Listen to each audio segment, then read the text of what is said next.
आजादी के 69 साल बाद भी क्यों नहीं लहराया तिरंगा? क्या ये भारत से अलग हैं? क्या भारत से अलग होने की मांग कर रहे हैं? क्या भारत सरकार से नाराज हैं?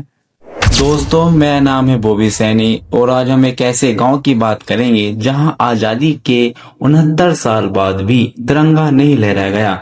इस गांव की कहानी बड़ी ही भावुक करने वाली है। दोस्तों, ये गांव हरियाणा के भिवानी जिले में आता है। हम रोहनाथ गांव की बात कर रहे हैं जहां अभी तक भी तिरंगा नहीं लहराया गया। क्या ये अपने आप को भारत से अलग मानते हैं? क्या भारत से अलग होने की बात करते हैं? दोस्तों, ऐसा तो बिल्कुल नहीं है। तो आखिर क्या वजह है जो ये अपने गांव में तिरंगा नहीं लहराते?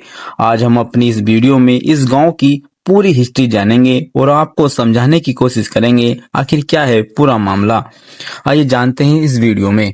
जब हमारा देश अंग्रेजों का गुलाम था, उस समय अंग्रेजों के खिलाफ पहली बार 1857 में विद्रोह हुआ। 1857 की क्रांति के दौरान पूरे हरियाणा में अंग्रेजों के खिलाफ नारे गूंज रहे थे। गांव हो या शहर, हर जगह आजादी के ही नारे गूंज रहे थे। इसी क्रांति के दौरान रोहनाथ गांव ने भी बढ़ चढ़कर हिस्सा लिया और अंग्रेजों के खिलाफ बहुत जोरदार विद्रोह किया। रोहनाथ के आसपास के गांव में भी अंग्रेजों की गुलामी के खिलाफ विद्रोह होने लगे। इसी गांव के महान वीर न्योंदा राम सिंह और स्वामी बिरला दास जी भी मिलकर अंग्रेजों को अपनी धरती से उखाड़ना चाहते थे। दोनों ने साथ मिलकर गांव और आसपास के क्षेत्रों में क्रांति की ज्वाला तैयार करनी शुरू कर दी थी। अंग्रेजों को भी इस बात की भनक लग गई थी कि इन दोनों के नेत्र में रोहनाथ गाँव के लोग बड़ा षड्यंत्र रच रहे हैं। अंग्रेज जब इस गाँव में आए तो गाँव वालों ने इन दोनों के नेत्र में उनके वाहनों को आग लगा दी और उन्हें काफी पीटा, जिसके बाद उनमें से कुछ अंग्रेजों की वहां मृत्यु भी हो गई थी। न्योंदा राम सिंह जी ने रोहनाथ गांव वालों के साथ मिलकर हिसार जेल पर आक्रमण कर दिया, जहां उनके क्रांतिकारी एवं निर्दोष भारतीयों को अंग्रेजों ने बंद करके रखा हुआ था। रोहनाथ के इन वीरों ने जेल को तोड़कर सबको आजाद करा दिया। इस घटना के बाद अंग्रेज इस गांव से नफरत करने लगे और अंग्रेजों की आंखों में ये गांव खटकने लगा, क्योंकि ये गांव अंग्रेजों के खिलाफ तेजी से काम कर रहा था और अपने हर एक काम में उनके सामने सफल होता जा रहा था। अंग्रेजों को इस गांव से डर लगने लगा था, जिसके बाद अंग्रेजों ने इस गांव पर भारी सेना और तोपों के साथ हमला कर दिया। अंग्रेजों ने इस गांव पर सैकड़ों गोले दागे और बहुत घरों को नुक्स तबाह कर दिया गया। इस घटना के बाद नोंदा राम जी और स्वामी बिरला दास जी सहित अन्य मुख्य क्रांतिकारियों ने गांव को बचाने के लिए आत्मसमर्पण कर दिया। लेकिन उनके आत्मसमर्पण के बाद भी अंग्रेजों की आत्मा को शांति नहीं मिली। उन्होंने गांव पर गोलीबारी की, जिसमें 100 के करीब क्रांतिकारी एवं निर्दोष बच्चे, महिलाएं वीर गति को प्राप्त हुए। स्वामी बिरला दास और कुछ क्रांतिकारियों को गांव में ही न्योंदा राम सिंह की आंखों के सामने ही फांसी दे दी गई और नोंदा राम जी को हांसी तहसील में ले जाया गया। वहां हिसार व आसपास के क्षेत्रों के अनेक क्रांतिकारियों को इकट्ठा कर रखा था।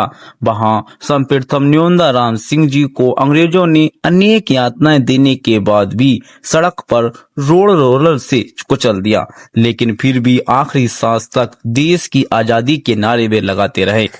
उसके बाद अंग्रेजों ने सब क्रांतिकारियों को रोड रोलर से कुचल दिया। क्रांतिकारियों के रक्त से सड़क का रंग बिल्कुल लाल हो गया था, जिसकी वजह से आज भी उस सड़क को लाल सड़क के नाम से जाना जाता है। हरियाणा एवं देश के इन महान क्रांतिकारियों को हमने भुला दिया। आज इनकी कोई मूर्ति रोहनाथ गांव या हांसी की लाल सड़क पर नहीं है।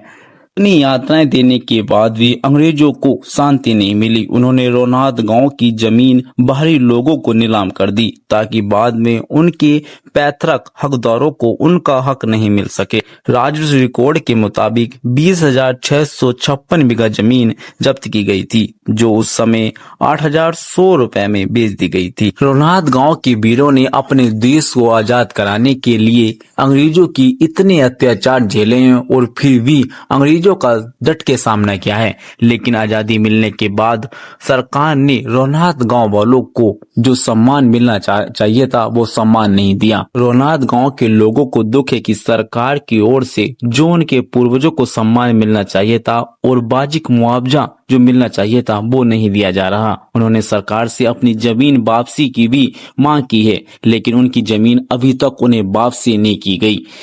उनका कहना है कि हमारे पूर्वजों को स्वतंत्रता सेनानियों के बराबर दर्जा दिया जाना चाहिए और हमारी जमीन जो उस समय अंग्रेजों ने नीलाम कर दी थी वो हमें वापसी कर देनी चाहिए। उसके बाद ही वे अपने आप को आजाद मानेंगे और अपने गांव में तिरंगा झंडा लहराएंगे। तो हम भी सरकार से अपील करते हैं कि जो इनकी जमीन उस समय नीलाम कर दी गई थी वो इन्हें वापसी कर दी जाए और इनके जो पूर्वज हैं जिन्होंने देश को आजाद कराने में अपना अहम योगदान दिया है उन्हें भी स्वतंत्रता सेनानी की बराबर दर्जा दिया जाना चाहिए। दोस्तों, अगर आपको मेरी वीडियो अच्छी लगी है तो प्लीज वीडियो को लाइक शेयर करना ना भूले और अपनी राय कमेंट में जरूर दें। मिलते हैं अगले वीडियो में। धन्यवाद।